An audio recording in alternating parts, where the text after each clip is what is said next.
Don't let anybody make you think that God chose America as his divine messianic force to be a sort of policeman of the whole world.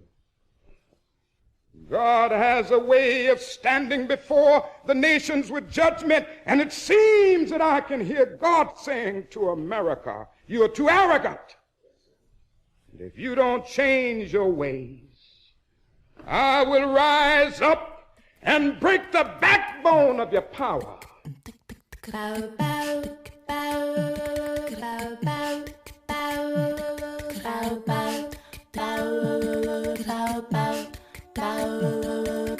Hotep, which in the language of ancient Egypt means we come with justice in peace. Welcome to Freedom Now, a Saturday Pan-Africanist and Internationalist World Affairs program. Freedom Now is committed to the principle of the rights of all peoples and nations to self-determination.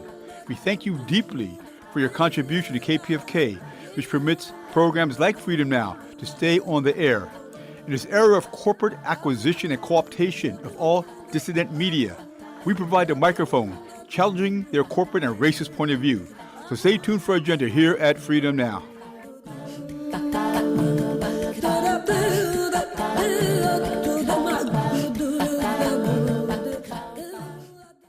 Fellas, I'm ready to get up and do my thing. I want to get into it, man, you know.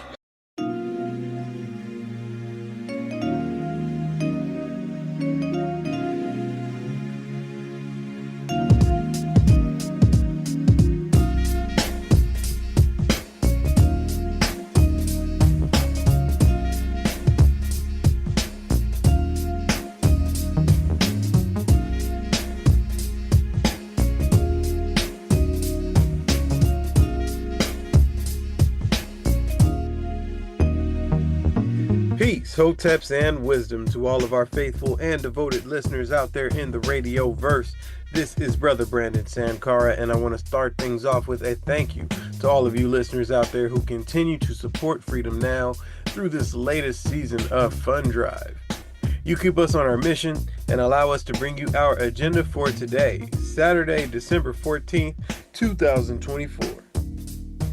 We begin with our very own treasure trove of wisdom, author, historian, and professor of African American Studies at the University of Houston, and Freedom Now co-producer, Dr. Gerald Horne.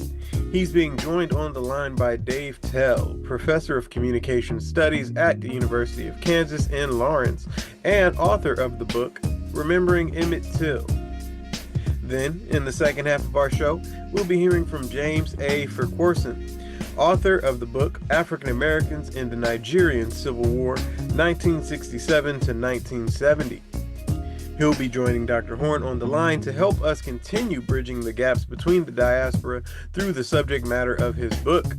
So please be sure to stay tuned in. Now, while we are in Fund Drive and able to bring you this much quality content, we want to remind you to please support our efforts here at KPFK. Community radio is more than radio. This station is a look at our community. We come together to be informed, entertained, and enlightened. What you get on this station is greater than what you'll find on social media or streaming services.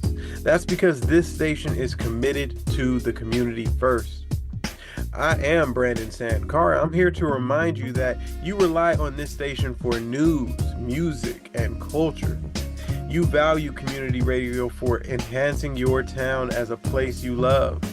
Now is a good time to support this nonprofit station with a financial contribution. Donations from people like you make this station possible. And here's how to help. To make your pledge today, call 818-985-5735. That's 818-985-KPFK.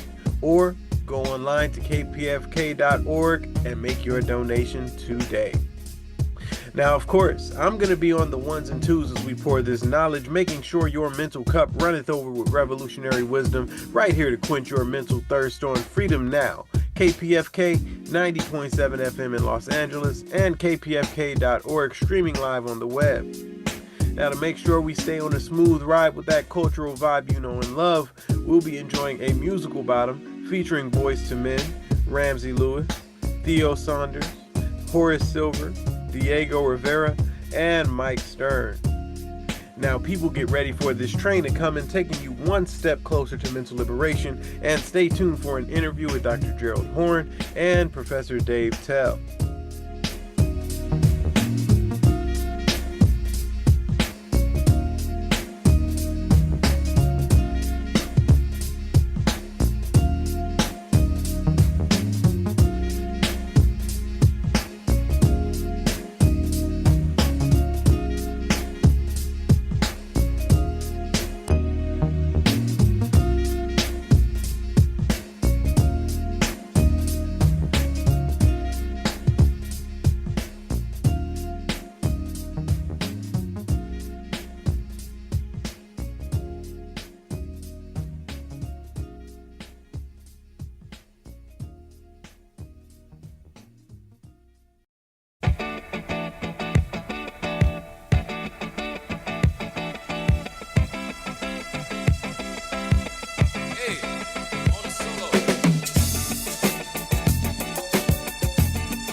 For KPFK Pacifica Radio, this is Gerald Horne, and with me on the line is Dave Till, Professor of Communications Studies at the University of Kansas in Lawrence, and author of the book Remembering Emmett Till. Thank you for joining us on Freedom Now, KPFK Los Angeles, Dave Till. Pleasure to be here. It's a pleasure to have you. So who is Emmett Till, and why did you choose to write a book about him? Emmett Till, in the summer of 1955, was a 14-year-old African-American boy living in Chicago. In August of that year, as I'm sure many of your listeners know, he traveled to Mississippi. 3 days after he arrived, he whistled at a white woman. 3 days after that, the woman's husband and his half-brother and a number of other accomplices kidnapped Emmett Till. They tortured him, they shot him, and they threw him in a river. His death, by many accounts, sparked the civil rights movement.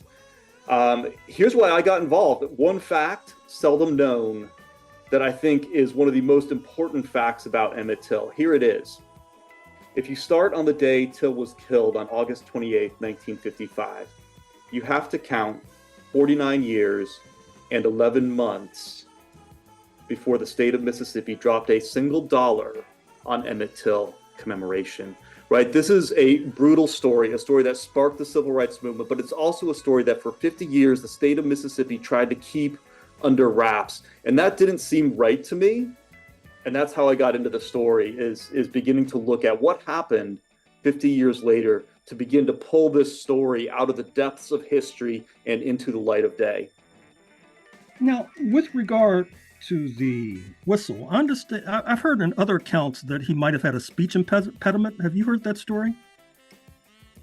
Well, they're not mutually exclusive. He did have a speech impediment, but he also whistled. And this is a hard truth because it's counterintuitive.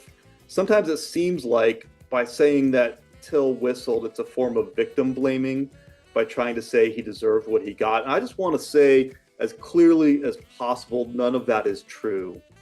But the eyewitnesses who were there, including Till's family members, Reverend Wheeler Parker Jr. currently lives in Chicago. He's Till's childhood best friend, the first cousin, and the only living eyewitness to what happened, including Simeon Wright, who shared a bed with Till the night he was murdered.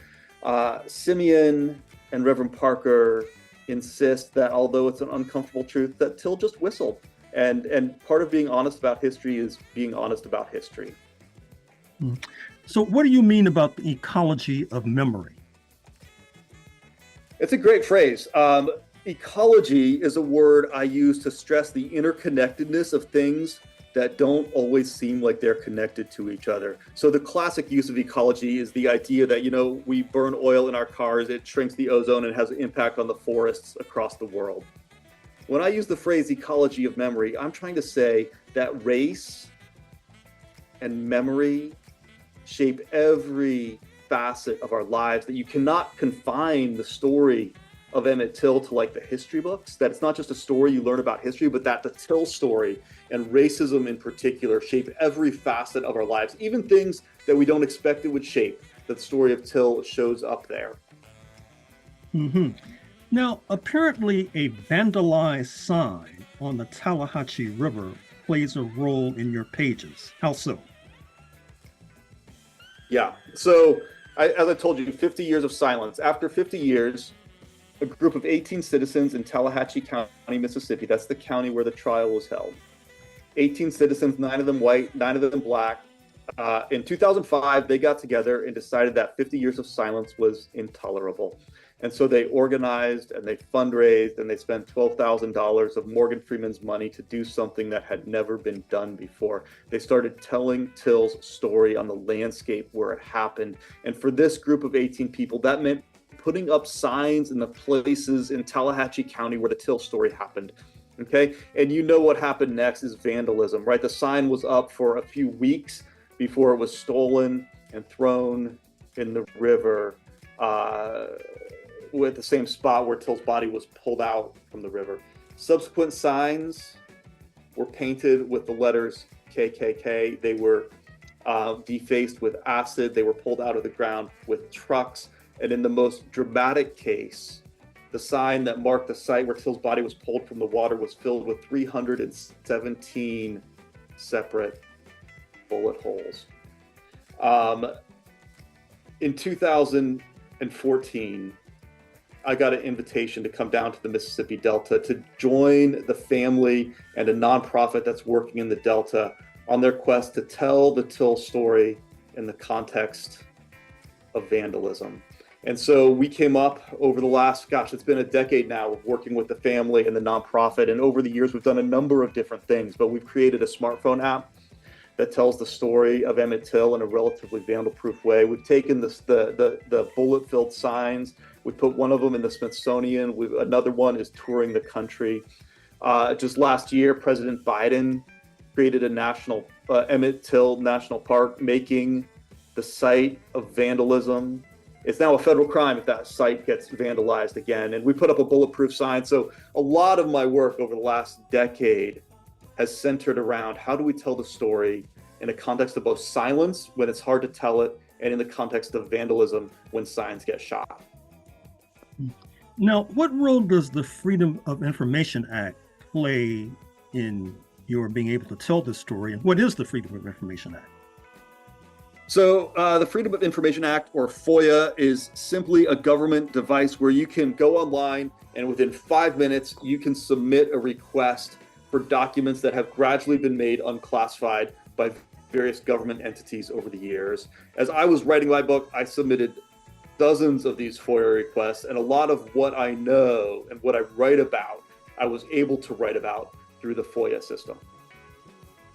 Now, there have been recent news accounts about the Emmett Till case, one involving the writer William Huey, the other involving the accuser of Emmett Till and reputed revelations by the historian Timothy Tyson.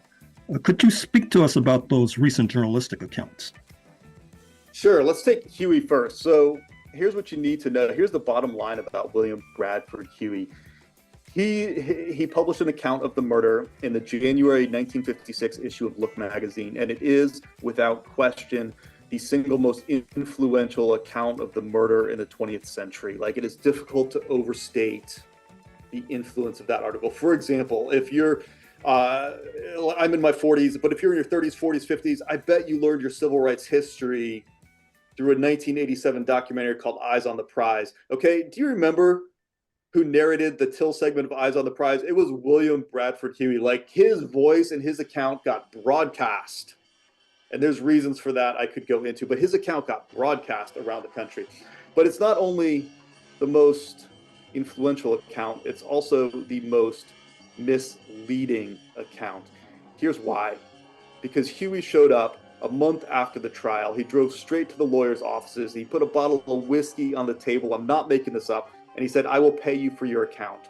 right? And of course, they didn't just give him any account. They gave him an account that sanitized the murder, okay? And the reason they had to do it is because there had already been a trial. 2 murderers had already been acquitted. And Look, the editors of Look up in New York City said there's no way we're going to publish an account that says people are guilty who were already acquitted in a court of law, because they were afraid of being sued for libel. And so they came up with a workaround that the only people who could be named in the story were people who signed consent and release forms. And the only people who signed consent and release forms were the people who had already been tried and were therefore no longer in legal jeopardy. So here's what happened. William Bradford Huey wrote everyone else out of the story. What that means is that Huey's account that was published in Look should be considered a tool of white supremacy. Lying about the past is part of white supremacy, because in this case, it protected, it sort of hid the complicity of a lot of people who were involved in that crime. So that's William Bradford Huey. We just found he's been in the news recently because he wrote back in the 50s, like as he was doing his research, he wrote this big 30-page document for himself. And he gave a copy to the lawyers, and that copy got passed down from generation to generation until it reached a granddaughter of the lawyers named Ellen Whitten. And Ellen is an amazing young woman who cares deeply about social justice. She took one look at this document and said, you know what? It makes my family look bad, but history needs to see this. So she gave it to some archives down at Florida State. So that's why Huey's back in the news.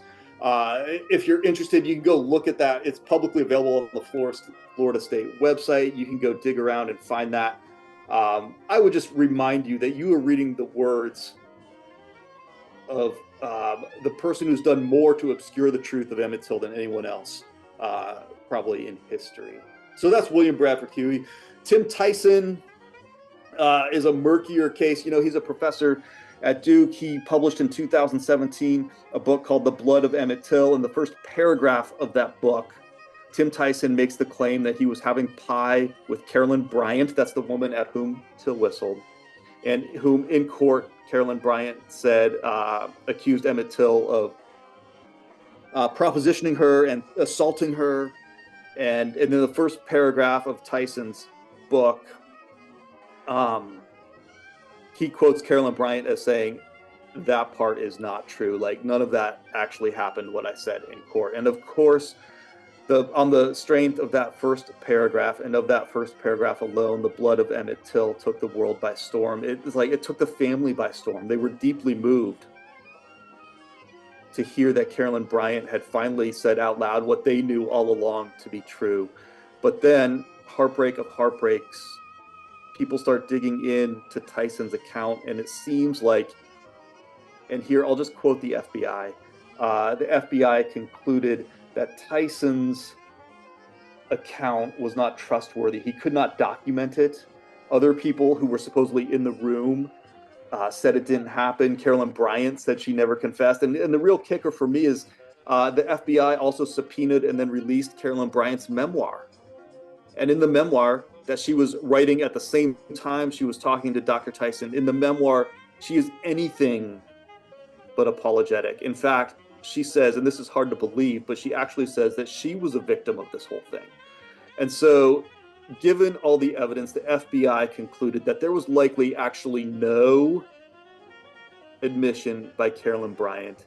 And I honestly, I have no inside story here besides what I read in the open FBI files. But reading that, it's hard to wonder, like, how did that account get into the first paragraph of Tyson's book? And I don't know, but I do know that the family, that Reverend Parker and his wife Marvell, were heartbroken when they learned that it wasn't true. I heard what you just said, but do you have any speculation as to how those words got into the first paragraph of Professor Tyson's book? Well, it sells a lot of copies, doesn't it? I mean, like, honestly, that paragraph is what sold the book. The rest of the book is good. I mean, Tyson is a great writer. His previous book, the what's it called? Blood Done Sign My Name is a very powerful account, although now that one has been called into question too. He's a great writer, and he tells the story with power and with grace. But it's the first the first paragraph is the only news. It's like the only new thing that breaks in February of 17 when this book comes out. And it's also worth noting that the interview he claims he had happened in 2009, I think, off the top of my head. And there's like, gosh, you wonder if you're sitting on this, like if you get this amazing history-bending interview in which Carolyn Bryant admits to you, why do you sit on it for 8 years? Well, and here I'm speculating because you asked me to speculate, that amount of time also allowed the statute of limitations to run out against Carolyn Bryant for lying to the FBI in the early 2010s. And so like if you want to speculate, there's a lot of like grounds to speculate. You know what? I prefer to just follow the lead of the FBI because they're the one who analyzed it, and they're the ones who said, we can't trust that first paragraph. So I'll just rest on that. Mm-hmm. Finally, Professor Till, author of the book Remembering Emmett Till, do you have any opinion of the cinematic depictions of the Emmett Till story? I do. You know, I'm a little less picky than some. Like, I like them. And let me talk about Keith Beauchamp was behind the film that came out recently. It was just called Till. That movie has taken some heat for some of its liberties. Let me tell you why I love it. I love the ending scene. If you've seen it, you know this. If you haven't seen it, it doesn't really spoil anything to tell you that the final scene is a moment in which Till's mother, Mamie Till Mobley, has a vision of her son, and it's a vision of her son made whole. Like, he's healthy again. He's undamaged. His body has been restored. And I love that because that's why we tell stories. That's why the Reverend Parker and his wife, Dr. Marvell Parker, are committed to telling stories. That's why the nonprofit that I work with in Mississippi called the Emmett Till Interpretive Center, that's why they do this work, is because at the end of storytelling, they believe that restoration is possible. And I love that at the end of this film, Till, we see a restored Emmett Till, and we see healing at the far side of storytelling. And that to me is a little bit of hope that I really like what they did there. Mm-hmm. I understand there was another movie, a TV movie by ABC. Are you familiar with that one? Yeah, it's called Women of the Movement. Also great. I actually appeared in that one briefly, so I love it. I like it. I like that one as well. That one had the more explicit buy-in of the family. They were active participants in sort of narrating that story. So like, probably if you're interested in historical fidelity, I would refer you to the Women of the Movement over the movie Till. They both have like their charms, but you know, and Women of the Movement was much longer. It was like 3 hour-long segments? I don't remember. So they were able to go into a lot more historical detail. They were able to develop the characters a little more complexly than you could in just like a standard movie. But they're both great. You know what? At the end of the day, when you remember that this whole thing started with 50 years of silence, when you remember that even at the turn of this century, there were no movies, no documentaries, there was one book of questionable veracity. Like, I'm just grateful for all the storytelling that is happening around this story, that it has been pulled out of obscurity, that radio stations feature the story. Like, this is very moving to me. And the two, gosh, that ABC would make a primetime documentary about it was something that would have been hard to imagine even just 10 years ago. Well, I'm afraid we're not to leave it there. Dave Till, author of the book Remembering Emmett Till, thank you for joining us on Freedom Now, KPFK, Los Angeles. My pleasure, Gerald. Thank you.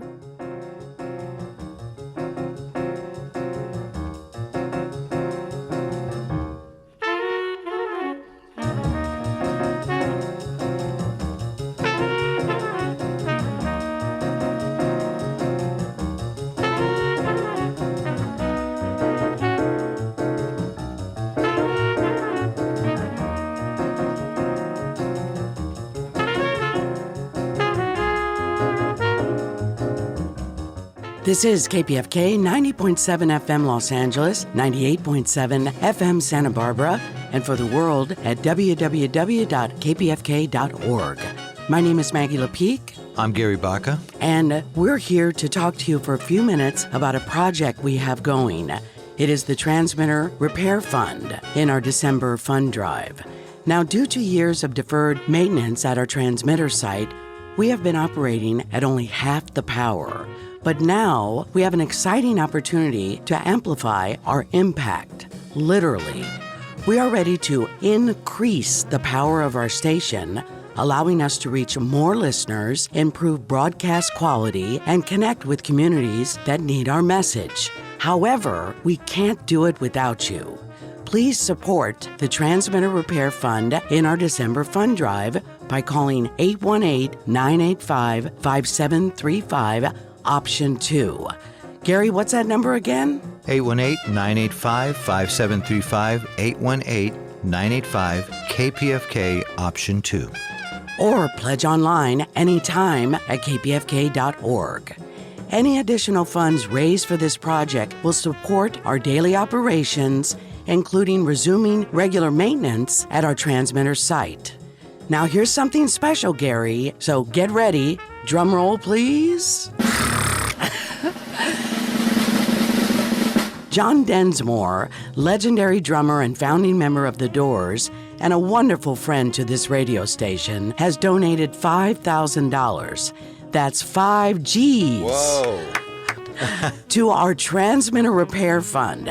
And you know what, Gary? John said, let's match this and help the station get back its power. Yes. And the transmitter is something that we need. We need to broadcast at full power. We need to be heard and not silenced. So it's up to you to go to your phone now and support this separate fund that we have to maintain our transmitter. 818-985-5735, 818-985-KPFK. Go to your phone now, even if you pledged before and pledged for the station. This is very important. This is something that we're trying to do, and individually reach out to you and say, hey, you know what? We need to operate at full power. So we need a strong signal. So it's up to you to come up front and step up and help us out. That way we can keep KPFK with this signal going all over Southern California. 112,000 watts of listener-sponsored radio. So big shout out to John Densmore from The Doors, John, for helping us out. And it's many people John, like you that help us out during this time of need. 818-985-5735, 818-985-KPFK. Let the phone room know that you want to help us with our transmitter so we could be restored to full power, and that way we can broadcast throughout all of Southern California. That's right, Gary. Southern California and beyond. It's people-powered, and you have the power. Call us right now, 818-985-5735. Hit option 2. That's 818-985-KPFK, and online anytime at kpfk.org. Now, Gary, for 65 years, KPFK has been a vital part of our community, with the goal of bringing together the voices, music, and stories that define Southern California. With its 110,000-watt transmitter atop Mount Wilson, KPFK is one of the most powerful FM stations in the western United States. Unfortunately, as I mentioned earlier, due to years of deferred maintenance at our transmitter site, we've been operating at only half the power. But this is such an exciting opportunity for folks to help us increase the power of our radio station. And again, to reach more listeners, to improve broadcast quality, and connect with those communities that really need us the most. Once again, it comes down to you. We cannot do this work without you.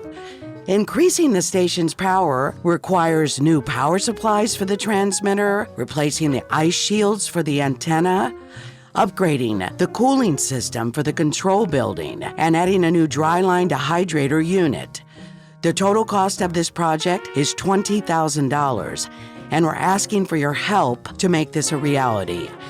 With John Densmore's $5,000 pledge, we're on our way to reaching our goal, but we can actually double that goal if we can match the $5,000. Yes, let's match that. So $5,000 on the table. So that would mean maybe 5 of you pledging $1,000 to help us get our transmitter to full power. Or maybe that's 10 of you pledging $500. Whatever you can do makes a difference. $250 per person will get us to that $10,000 match. 818-985-5735. So what's happening is when you drive out of town, there's a signal that's coming from Tijuana, and it's bleeding right into our KPFK signal. And so for some folks, they're like, hey, the signal's not that strong. Kind of annoying because you want to listen to KPFK throughout your drive and your commute. So this would help us out, and this would bring back our signal to full power, and that's because of you. 818-985-5735, 818-985-KPFK. Once we do this, we're good.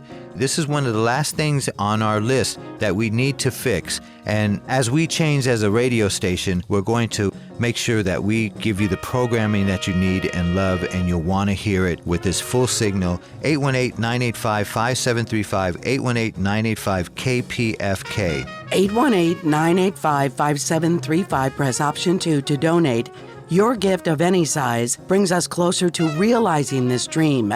Because, Gary, it really is a dream to be back up to full power, because we've been at almost 50%, sometimes even less, over the last few years.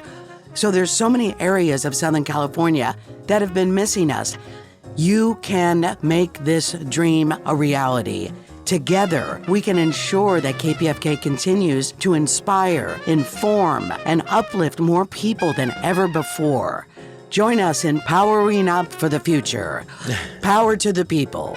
To contribute, visit www.kpfk.org/support-KPFK. You'll see the transmitter icon on the website. Just click that. It'll take you right where you need to go. Also, if you wanted to contact me, feel free to email me at mlepique@kpfk.org. That's mlepique@kpfk.org. Every dollar counts, and your support truly matters. Just one of many bills that we have, but John Densmore from The Doors. Can you imagine The Doors? I mean, this iconic group that gave us Light My Fire and Hello, I Love You is challenging us and asking you. John Densmore is literally asking you to pledge your support. He put down the $5,000. I just can't believe it. John Densmore, out of all people, the drummer from The Doors, is challenging us and saying, you know what, I'm going to help you guys out. But if I'm going to put this money in, I want other people to pledge and put their money in as well. That's right. So that's why it's so important, and it's an honor to have John Densmore contributing to this radio station, listening and supporting us as he has through the many years, along with Robbie Krieger from The Doors. So, he's challenging us to step up. So pledge at any amount you can. Any amount helps, and you'll be right in there with John Densmore and the KPFK family, and we'll be restored back to the full power that we have to offer, that we should be offering. So we're only at 50%, and we'd like to be at 100. So that means you call now, 818-985-5735. And one of the most famous, iconic, there's so many of them, Gary, from The Doors. Thank you so much, John Densmore. But you know what we need to do, Gary? We need to break on through to the other side.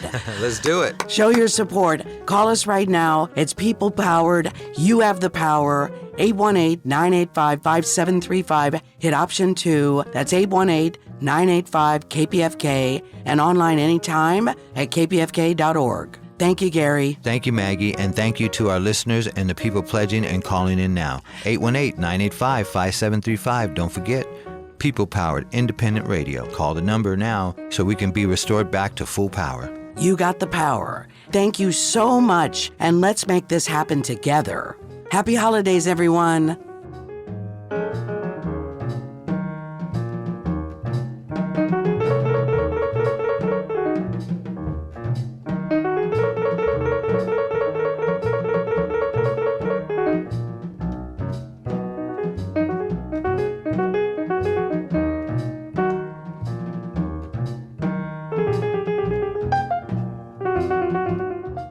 For KPFK Pacifica Radio, this is Gerald Horne, and with me on the line is James A. Farquharson, author of the book African Americans in the Nigerian Civil War, 1967 to 1970. Thank you for joining us on Freedom Now, KPFK Los Angeles, Professor Farquharson. Thank you very much, Gerald. It's an absolute pleasure to be here. And it's a pleasure to have you. So why did you produce this book? So this book is the product of my PhD research, which I undertook here in Australia. And it flowed from, it was building on that research, and it was something I wanted to produce and get organized, obviously. Why I produced it, I think this project came out of a side project. When I started my PhD, this was a side project I was working on with my supervisor, Professor Michael Ondaatje at the Australian Catholic University. And it was a project that was designed to fit both of our interests. So he was very interested in Black conservatism and sort of the domestic side, and I was interested in US foreign policy. And we were like, what's a project we'd work on together where we could combine both of our interests? And I had always been interested in this conflict. I'd always been aware of its of a conflict that had a very global resonance due to the fact that it became quite a transnational event in the late 1960s. And I always had this very curious question about where was the African American community? Where was in the discussions and deliberations about this conflict? Because there was a really rich scholarship around activism, humanitarian activism in the United States, around the humanitarian situation in Nigeria, in particular, the eastern region, the region of Biafra, which would become the Republic of Biafra, which was a secessionist state. So yeah, I was like, where is the African-American voices here? So generally speaking, this conflict, this Nigerian Civil War, has been portrayed as an attempt by a critical mass of folk amongst the Igbos to secede from Nigeria. Is that your understanding as well? Yes, that is my understanding as well. Mm-hmm. And with regard to Black Americans, were there splits in this community? For example, amongst Catholics and Protestants and Muslims amongst Black Americans, for example? Yeah. So what I delved into in my research was that when I was reviewing the sort of the scholarship around the conflict, there was sort of two predominant streams, which was that the one stream that was African Americans were relatively disinterested in what was happening in Nigeria between 1967 and 1970, or the other stream being that they were primarily supportive of Nigerian unity. So what I mean there is the idea that, there should be no sort of support for the secessionist movement in the Republic of Biafra, that the country as it existed in 1960 should stay whole and sovereign. And what I sort of delved into there was that there was a much richer and deeper level of engagement, and there were significant divides within the community about what was the best pathway forward. And there was also avenues that hadn't been tapped into in the scholarship in terms of significant humanitarian activism and aid, both at the grassroots level and through established African American organizations, whether that be the Black Church, whether that be the NAACP. And then there was also those divisions about, what to do about Biafra, whether to support Biafran independence. And there was small but significant and vocal support for Biafra. There was an organization I speak about in the book, the Joint Afro Committee on Biafra, led by Charles Kenyatta, who was an acolyte of Malcolm X, And also this organization was endorsed by Floyd McKissick, the former chair of CORE, in 1968, 1969. So to touch on your question around religious divisions, I mean, while the Black Church was definitely engaged in terms of humanitarian awareness and trying to draw community recognition of what was going on in West Africa. From my research, I really didn't see too many divisions in terms of Protestants and Catholics. I suppose because you have the region of Biafra, there is a significant Catholic presence there, but there was definitely divisions between Black nationalists and other elements in the community about whether or not it was worth supporting the Republic of Biafra as a viable political entity in post-colonial Africa. So these Black nationalists you're referring to, they were supportive or not supportive of Biafra? So the Joint Afro Committee on Biafra, so that was led by Charles Kenyatta, they were supportive of the Republic of Biafra. They supported it based on the idea that they saw Nigeria in its present form as sort of a neo-colonial entity, and therefore Biafra offered a way, it was a model of what a post-colonial future of the African continent could look like. And it was also inspired by the fact that on the 1st of June 1969, you had the leadership in Biafra produce the Ahara Declaration, which was a declaration of principles to define a new Biafran state. And that was modeled on what Julius Nyerere had put forward under the Arusha Declaration in Tanzania in 1967. And so there was this sense of, that Biafra was following a similar pathway and placing itself in the vanguard of, future anti-colonial development in Africa. Mm-hmm. However, in terms of that organization and those Black nationalists would be a minority in the community, with the majority of Black nationalists lining up behind Nigerian unity.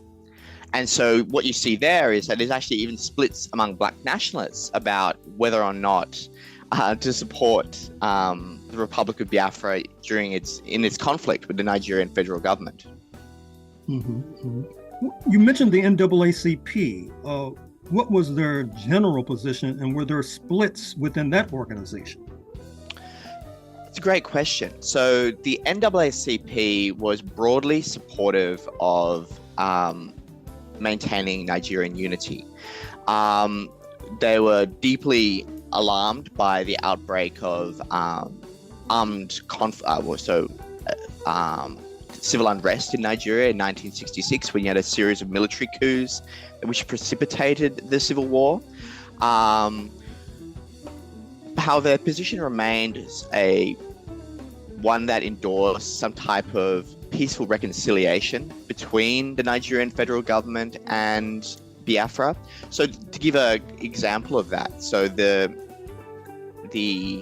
American Negro Leadership Conference on Africa, which was an organization made up of mainly mainline civil rights leaders, including, but not limited to, Dr. Martin Luther King was also involved in this organization, and it was focused on developments in Africa and how African Americans could support developments in post-colonial Africa.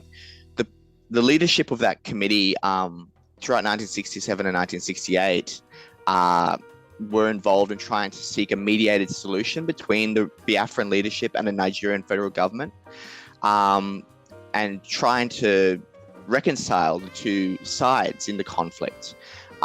Those and Roy Wilkins was part of that delegation. They didn't make it to Nigeria, but they were deeply involved in a planning, preparation, and correspondence with both sides in the conflict, as well as the leadership of Ghana at the time and the Organization of African Unity, to try and figure out whether there was a way that these civil rights leaders could intercede in the conflict. And so there was an NAACP component there in trying to seek a ceasefire and some type of political reconciliation. Also, there was the NAACP were very supportive of any types of humanitarian assistance and support that could be provided by American society, and also specifically by the African American community, to alleviate the starvation situation which was occurring in the war zone from mid-1968 onwards.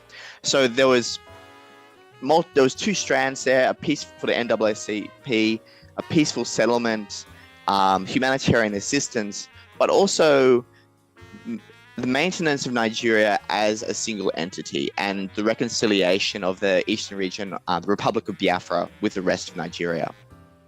Mm-hmm. Now, there were Black members of the U.S. Congress then.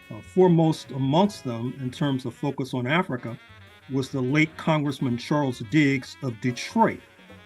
Did the nascent Congressional Black Caucus, CBC, and/or Congressman Diggs take any position on this conflict? He did indeed. Congressman Diggs was, and as you mentioned there, like Congressman Diggs had been deeply involved in African affairs since the late 1950s. And in terms of the Nigerian Civil War, Congressman Diggs was at the forefront of efforts to he supported providing of humanitarian assistance, but he was very strident on the importance of Nigeria remaining unified. And so he was very clear about the idea that, yes, the US government should provide humanitarian support, but there should be no move to embrace politically the independence of the Republic of Biafra. He was deeply skeptical of some of the humanitarian activism in the US, where there was a connection between the idea of Biafran independence and it'd be connected to, so humanitarian aid being connected to Biafran independence. He viewed the conflict, the civil war, through the lens of the broader developments in Africa, and saw that the importance of Nigerian unity, because Nigeria was such an important state in West Africa, not only in terms of its its size, its political disposition, its potential, its potential leadership, political leadership of the rest of the continent, its potential significance in shaping developments in Southern Africa as well, where you had the apartheid regime and Rhodesia, and there was a broader need for unified leadership to try and counteract both those regimes. And also you had Portuguese Africa at the same point, where there was needs to drive the decolonization process there. So Diggs was very strident in the idea that there must be Nigerian unity is central, and that the conflict should be brought to an end. It should be brought to an end. A peaceful solution should be found, if possible, but there should be no consideration of Biafra breaking away, because that had a potential of having significant ramifications for the rest of the continent in terms of secessionist movements, which could undermine the stability of many post-colonial African states. And that could be seen, we're only less than a decade into the decolonization process, as potentially very damaging for the future of post-colonial Africa. Now, you mentioned Tanzania in Southeast Africa a few moments ago, and their vaunted leader, Julius Nyerere. What impact did Tanzania have on Black American public opinion, if any? That's a great question. So Tanzania was the outlier in terms of the international community, or I should say post-colonial Africa's response to the conflict. Now, we are, and I'll reiterate, we're only less than a decade into the decolonization process. And when the Civil War broke out in Nigeria, the majority of post-colonial African states, through the Organization of African Unity, continued to support the idea of Nigerian territorial integrity. And that is an idea that's enshrined in the founding documents of the Organization of African Unity. However, Tanzania took a very different pathway, and this was driven, in fact, by reports that there was an alleged genocide occurring against the Igbo in eastern Nigeria, that there was a concerted campaign of starvation through blockade that the Nigerian federal military government was conducting. And Nyerere's position in that context was to endorse Biafran independence. And that had impact in terms of shaping the discourse for those African Americans who supported Biafran independence. So the Joint Afro Committee on Biafra, which I mentioned just before, which endorsed Biafran independence, they, in their literature, in their coverage in the black press, they would emphasize Nyerere's decision to support Biafran independence as a reason why the broad African American community should consider Biafra as worthy of support. So there was, Floyd McKissick in the New York Amsterdam News in August 1968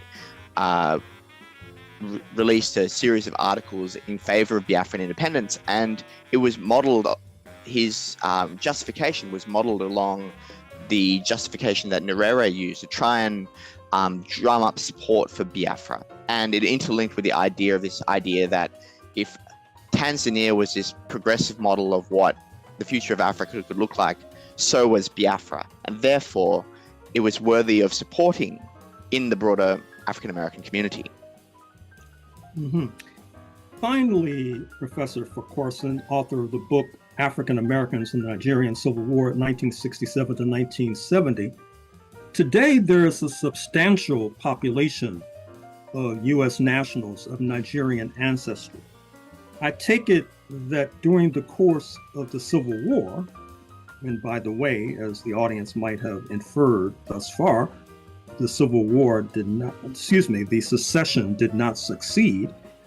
But I take it that during the period of the secession, that there was a relatively small Nigerian American community with hardly influence on wider Black American public opinion. Is that a fair assessment? I think that is a fair assessment. In the period in question, there was a limited amount of Nigerians who were living in the US. And, what I trace in the book is that the interactions between African Americans and the Nigerians had been ongoing since the early 20th century. And it was primarily through the medium of education and student exchange that you had the thickening of that relationship. And many of those Nigerian students who were acolytes of the Nigerian nationalist leader Nnamdi Azikiwe, who came to study at Howard or Lincoln and other institutions throughout the US from the 1940s onwards, they helped build that connection in the between the Nigerians and the African American community. And that was very significant later on because many of those figures played significant roles in the Civil War, either in supporting Nigerian unity or in supporting the Republic of Biafra. I'll give you one example. Kingsley Mbadwe, who studied in the US in the 1940s, built deep connections with the African American community, and he became sort of a roving ambassador for Biafra in 1968. But there was, besides these types of student figures or political activist figures, there wasn't that kind of broader Nigerian immigrant community at the time. I mean, it's changed significantly since then.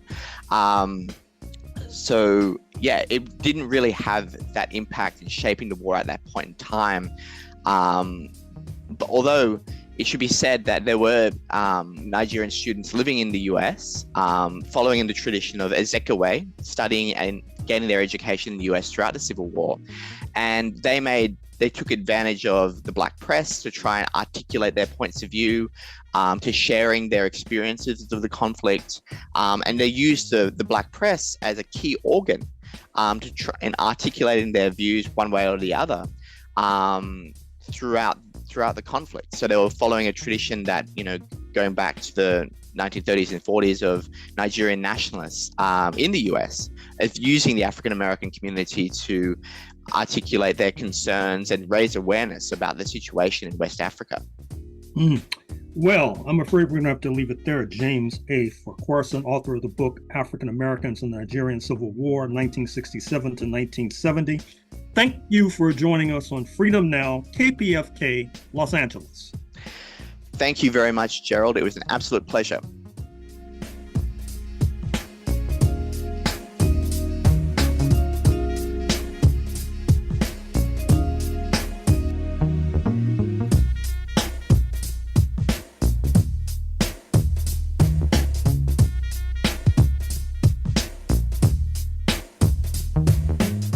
In closing, we'd like to thank our guests, starting with Professor Dave Till from the University of Kansas and author of the book Remembering Emmett Till. Next up, we thank James A. Farquharson, author of the book African Americans in the Nigerian Civil War, 1967 to 1970. Shout out to Dr. Gerald Horne for doing what he does best and guiding this train of mental liberation towards Pan-African enlightenment for yet another Saturday. Word to producer Sister Tej. Much love to our spiritual backbone and Freedom Now founder, Babadidan Kamathi. And shout out to our marvelous engineer. But last but certainly not least, we'd like to thank all of our loyal listeners and supporters. This station is an essential resource in your life. Whether it's reliable information you can use or joyful music that inspires your community, this station provides you programming that you rely on. You're an essential part of this station too. Listeners provide the funding that keeps the news, information, and arts alive. Listeners' money fuels this station's power to operate. If you're going to continue to count on this station, please remember its staff and volunteers count on you. Your contribution this hour enables the essential resource to provide vibrant radio. And here is how to help. To make your pledge, call 818-985-5735. That's 818-985-KPFK, or go online to kpfk.org. This has been Brother Brandon Sankara, and you can join us on Facebook at Freedom Now Gerald Horne. You can email the program at freedomnow@kpfk.org, or go online to our audio archives at kpfk.org. Scroll down to find Freedom Now, and you'll be able to hear this program as well as 60 days worth of prior programming here at KPFK 90.7 FM. We now send you off to our sister Assumpta with Spotlight Africa coming up next, addressing issues facing Mama Africa. And until next Saturday, here at Freedom Now, we stand running our marathon, ready for revolution. We state these facts only to let you know that those of us who are revolutionary, Pan-Africanists, is not because we love revolution. It is historically determined, and we have no alternative but to follow history and to use history for the benefit of our people.